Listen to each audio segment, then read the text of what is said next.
कुछ नजरिया बदल रहा है? बहुत बदल आप गया। जैसे 14 कंट्री घूम चुके हो, तो कुछ लाइफ को लेके कुछ पर्सपेक्टिव? भाई बहुत ही बदल गया, मतलब कि इतना बदल गया। जब मैं पहले चला था तो मेरा माइंडसेट ये था, मतलब ये सोच के देखो कि ट्रैवल से अलग था, बट ट्रैवलिंग ने ये चीज़ भी बदल देती है। मैं सोचता नहीं यार कभी शादी वादी नहीं करनी और अपना बैचलर लाइफ जीनी है, ये सबसे ज़्यादा मज़ा है। अब देखो ट्रैवलिंग का ऐसा कोई रिलेशन नहीं है, बट पता नहीं क्यों आज ये लगता है कि ये सब चीज़ें भी ज़रूरी हैं जीवन में, बट आपको ना मैच्योर करती है ट्रैवलिंग हर मतलब एस्पेक्ट में। जैसे मैं अभी बोलता कि ट्रैवलिंग में ये सीखा, वो तो नॉर्मल सी बात है, बट हर एस्पेक्ट में मुझे ऐसे कई ट्रैवलर मिले हैं जिन्होंने स्टार्टिंग जर्नी ऐसे ही की थी, बट आदमी मैच्योर होता जाता है। पता नहीं क्या करती है ट्रैवलिंग कि आपका चाहे बोलने का तरीका हो, किसी से जो लड़ने का तरीका हो, किसी को जवाब देने का तरीका हो, किसी को समझने का तरीका हो, किसी को समझाने का तरीका हो, वो सब कुछ बदलती है, सब कुछ। मेरा तो मानना ही है भाई। भाई अभी ये जो मुद्दा उठा था ट्रैवल ब्लॉगर्स का, पाकिस्तान एम्बेसी वाला, हाँ कि एक स्पाई पकड़ी गई है जो कि एक ब्लॉगर थी, और आप बता रहे थे कि ये बहुत इनविटेशंस आए थे और भी ट्रैवल ब्लॉगर्स को। तो ये क्या सीन है भाई, कैसे ये स्पाई छोड़ रहे हैं हमारे देश में ट्रैवल ब्लॉगर्स के थ्रू? भाई देखो क्या है, पहले मैं बता दूं कि मैं भी एक ट्रैवल ब्लॉगर हूँ, मेरी बात होती है ट्रैवल ब्लॉगर से, तो कम्युनिटी में बात शेयर होती है भाई कैसा था। तो मेरा एक्सपीरियंस नहीं है, मैंने एक बहुत अच्छे नामी ग्रामी ट्रैवल ब्लॉगर से मेरी दोस्ती है, मैंने बात की उनसे, तो उन्होंने मुझे बताया उनको भी कोशिश की गई थी। उस भाई का नाम मैं नहीं बताऊं क्योंकि क्या पता भाई वो चाहता ना हो ये बात शेयर करना, बट मैं आपको एक थोड़ा सा आइडिया बता देता हूँ। अब पाकिस्तान अभी कुछ साल पहले तक लोग नहीं जा रहे थे, बट पाकिस्तान नॉर्मली सी यार हमारा एनिमी कंट्री है, वहाँ के व्लॉग बनाओगे तो वायरल होंगे। तो कुछ लोग गए, उनके वायरल हुए, तो ये काफ़ी ट्रैवल लोग कोशिश कर रहे थे कि भाई हम भी वीज़ा वगैरह लगा देते हैं, जितने भी ट्रैवल लोग हैं। तो इस भाई ने भाई वीज़ा डाला। अब नॉर्मल सिचुएशन में अगर आप किसी भी उस पर किसी भी एम्बेसी में वीज़ा लगाने जाते हो तो क्या होता है, वीज़ा डायरेक्टली लग के आया नहीं आया, जब आएगा पता चल जाएगा। अभी जैसे मेरा डेनमार्क का रिजेक्ट हो, भाई इतनी एप्लीकेशन दे दी, इतने फॉर्म भर दिए, सब कुछ दे दिया, हाँ या ना होता है वहाँ। तो ऐसे ही भाई पाकिस्तानी एम्बेसी का होना चाहिए। तो जैसे ये वीज़ा अप्लाई कर रहे थे, वीज़ा अप्लाई करके भाई बंदे घर पर आ गए, तो उसने मुझे बताया भाई उसके पास कॉल गई। पहले तो व्हाट्सएप पे हाय आया, क्योंकि आप कॉन्टैक्ट नंबर तो शेयर कर देते हो भाई, कोई भी अपडेट आएगा उसमें फॉर्म में ही रहती है आपकी कि हेलो भाई आपने पाकिस्तान वीज़ा अप्लाई किया था। तो उसने बोला हाँ भाई किया था, तो आपके डॉक्यूमेंट हमें मिल गए भाईजान, और अगर कुछ भी प्रॉब्लम होगी तो हम आपको डायरेक्ट कॉन्टैक्ट कर लेंगे। तो पाकिस्तान में जो एम्बेसी में जो काम करता है, ठीक है। पहले तो जब ये अप्लाई करने जाते हैं तब बहुत अच्छी ट्रीटमेंट मिलती है इनको, काफ़ी अच्छी से ट्रीट करते हैं भाई, ये है वो है, पूरा ट्रीट करेंगे। उसके बाद भाई जब वो चले गए तो उनको व्हाट्सएप से रीच आउट किया इन्होंने कि भाई आपकी डॉक्यूमेंट आए थे और हमने देख लिए हैं पाजी, चिंता मत करो, हम काम करेंगे इस पर, हो जाएगा ये काम। अब नॉर्मल पहली बार में तो ऐसा लगेगा यार चलो यार अच्छा इंसान है यार, हेल्प करने की कोशिश कर रहा है, तो आप कहोगे ठीक है भाई। बट फिर ये धीरे धीरे क्या करते हैं कि भाई कहाँ हो, मतलब बात करने की कोशिश करते हैं, ठीक है, वहाँ से बॉन्डिंग बढ़ाते हैं। बॉन्डिंग बढ़ाते हैं, फिर हेल्प करने की कोशिश करेंगे, भाई आपका ना वीज़ा ऐसे अटक गया है, ये अटक गया है। तो भाई उस सिचुएशन में उस बंदे को क्या लगा यार ये कैसा काम वीज़ा लग रहा है भाई, जो व्हाट्सएप पे बातें हो रही हैं, इतनी ऐसा तो इन्वॉल्वमेंट हो किसी रही है, उसमें नहीं होता। कहीं नहीं होता। तो इसी प्रोसीजर में जैसे जिन बंदों से ज़्यादा बात हुई फिर उनको वहाँ पे बुलाया गया, ठीक है। अब मुझे नहीं पता जिनको बुलाया गया था उनसे भी ऐसी व्हाट्सएप पे बात थी, ये मैं नहीं बता सकता, बट जिस बंदे ने मुझे स्टोरी बताई उसके साथ ऐसा हुआ था। तो भाई वो बंदे ने तो मना कर दिया, ये जो बंदे गए हैं भाई इन्होंने हाँ कर दिया होगा। तो ये कुछ चीज़ है। और एक और बात है भाई, मैं कहना चाहूँगा कि ट्रैवल व्लॉगिंग में या किसी भी व्लॉगिंग में अभी चल रहा है क्या कि दूसरे देश की तारीफ़ करो, अपने देश की बुराई करो। मैं भी भाई जापान गया हूँ, ठीक है, वहाँ बहुत एडवांस है, बहुत अच्छा है, पर ऐसी कई चीज़ें जो जिसमें हम उनसे बहुत अच्छे हैं और जो कभी रिप्लेस नहीं की जा सकती। जैसे कि हमारा कल्चर मतलब वो नहीं बोल रहा हूँ कि हमारा जो वाइब है ना इंडिया की, जैसे यार आपकी दोस्ती यारी है, अभी आप मोहल्ले पड़ोस में रहते हो, आप किसी से भी हाई लो कर सकते हो, एक लाइव दिखती है आपको इंडिया में, नहीं है लोगों में ज़्यादा, सही, मतलब जिंदगी नहीं दिखती है आपको, मशीनें दिखती हैं। यार आप 7-11 में हो, कॉफ़ी पीने गए हो, बंदा आप पेमेंट कर रहे हो, बंदा हाथ फोल्ड करके पीछे खड़ा, मशीन में पैसे डाल रहे हो, इतना भी ऑटोमेशन क्या है, वो बंदा खड़ा ही तो है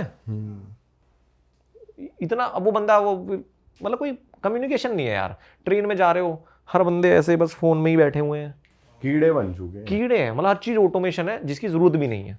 लोग बहुत अच्छे हैं, बट आप बोर हो जाते हो। पर जापान की विलेजेस साइड जाओ तो वहाँ भी यही सीन है, आप गए हो? Villages थोड़े बेहतर हैं, विलेजेस में थोड़े बहुत फिर भी लोग बात कर लेते हैं। मैं रहा था माउंट फूजी के आसपास एक होम स्टे में रहा था, तो वहाँ काफ़ी अच्छे हैं। बट यार वही है, मुझे नहीं लगता एज ए इंडियन, यह हो सकता है भाई मैं ज़्यादा प्यार करता हूँ अपने देश को, मुझे बहुत अच्छा लगता है।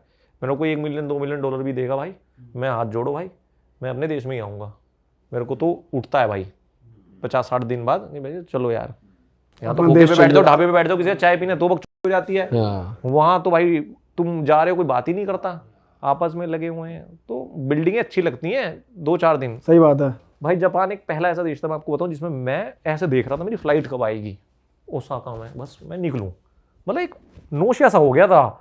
ओवर चीज ऑर्गेनाइज्ड है, साला गूगल ऐसा तगड़ा चल रहा है, 11:34 पे बस आएगी, 11:34 पे ही बस आ गई। हर चीज परफेक्ट कैसे इतनी परफेक्ट 11:34 पे, मतलब इस गली से ऐसे मुड़ जाओ, ये चढ़ जाओ, बहुत ओवर परफेक्ट, बिल्कुल न पे तुले चल रहे हैं। न पे तुले चल रहे हैं, पूरा ही बता देते हैं, कोई अंदाजा नहीं लगाना, खुद से कोई चैलेंज ही नहीं है। बात ही नहीं कर सकते। अब मैं किसी से क्या पूछूं? हाँ। अच्छा एक चीज और मैंने देखी, ये डिसेंट है नहीं, इनके कल्चर ने इनको डिसेंट बना दिया है।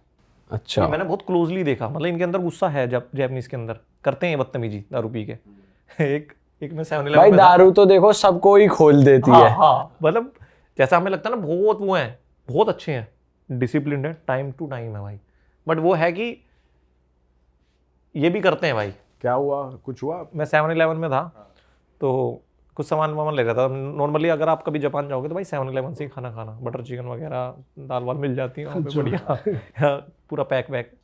तो एक अंकल आए थे भाई, उन्होंने हमारी लात दे के एकदम 7-11 के गेट पर, वो जैसे हमारे यहाँ कितना वो नहीं करते, गेट बोल दे, तो उनकी वाइफ थी, मतलब फनी सीन था ये, मतलब ऐसे नहीं, अंकल ने दारू वारू पी हुई है, आंटी संभाल ली, आंटी हंस रही, ऐसा मत करो, ऐसा मत करो, ये मतलब प्यार सा एक सीन बहुत क्यूट सा था। बट वो था कि अंकल को संभालना पड़ रहा है, अंकल कॉफी वाले से कॉफी बदतमीज बना, था वो आ गया। कॉफी बना दे, ये बना दे, वो था कि ये भी भाई है ऐसे, बट जो होश में रहते हैं तो संभल के रहते हैं। अगर आपसे पूछा जाए जो आपका बेस्ट एक्सपीरियंस अगर मैं बोलता हूँ तो आपके माइंड में क्या आता है? बेस्ट एक्सपीरियंस, आज तक का बेस्ट दिन आपकी लाइफ का कुछ आता है? भाई ट्रैवलिंग में इतने बेस्ट होते हैं कि आप एक मोमेंट को बता के ना कि ये बेस्ट था, बहुत मुश्किल जो है। सबसे ऊपर ऊपर आता हो याद में कि भाई ट्रैवलिंग करते हुए ये मेरा पीक मोमेंट था, मैं इस मोमेंट के लिए दोबारा ट्रैवल कितनी बार भी कर सकता हूँ, या कोई ऐसी बेस्ट मेमोरी आपके साथ रह गई हो किसी भी कंट्री में? यार अगर मैं बात करूं, वो मुझे सोचना पड़ेगा। बेस्ट मोमेंट बहुत सारे हैं, ऐसे कई लोग मिले हैं, जैसे कि अभी मैं बताता हूं आपको, इसमें फ़नी भी है, डर भी और बेस्ट भी है। ठीक है। कि मैं कीनिया लैंड हुआ, तो मैं अफ्रीका जा रहा हूँ, अफ्रीका में जाने से पहले ही लोग डरते हैं, बट क्या है मेरे अंदर एक चूल है, वो उसको मैं डिफाइन नहीं कर सकता क्या, बट है, मैं कुछ अलग करने की सोचता हूँ। तो हुआ क्या, मैंने सोचा यार देखते हैं कि इस बार ना होटल में नहीं रुकते हैं, किसी लोकल के घर रुकते हैं। तो काफ़ी ट्रैवलर्स यूज़ करते हैं काउच सर्फिंग, ताकि एक तो सस्ता फ्री में आपको स्टे मिल गया, लोगों के यहाँ रह सकते हो, नया एक्सपीरियंस मिलता है। बट अफ्रीका में आप पहली बार चूज़ करोगे, ये बहुत अजीब। सही बात है भाई, ऐसी कंट्री में जिसके बारे में बहुत नेगेटिव सुना है, हाँ। वहां जाके तुम काउच सर्फिंग कर रहे हो, बड़ी बात है, पहली बार वो भी। पहली बार, और मुझे उम्मीद भी नहीं थी क्योंकि उसमें रेटिंग चलती है। तो मैं पहला फ्रेश लॉगिन किया, मैंने ऐसी ट्राई कर लिया। तो भाई मेरी रिक्वेस्ट एक्सेप्ट की एक लड़की थी वहाँ पे, सिसिलिया, उसने, ठीक है भाई, मैंने भी यार ठीक है, और नायरोबी में वो रहती थी, नायरोबी में मुझे रुकना था। तो मैंने भी एक्सेप्ट कर लिया भाई, उसका मैसेज आ गया, आप जब आओ तो मुझे इस नंबर पे कॉल कर लेना। अब यार मैं 5 मिनट ही सोचा कि यार हालांकि मैं जानता भी नहीं यार इसको, मैं कभी मिला नहीं, मेरे पास नंबर नहीं, मैंने देखा नहीं। अब ये बंदी बोल रही है आके मेरे घर पे रुक लेना। अब जो लॉन्ग टाइम से कर रहे हैं उनको शायद इसका अप डाउन पता है, मुझे नहीं पता। तो मैं सोचा यार ये कैसे करना कैसे है, बट मैंने सोचा चलो एयरपोर्ट पे उतरेंगे तब प्लान करते हैं।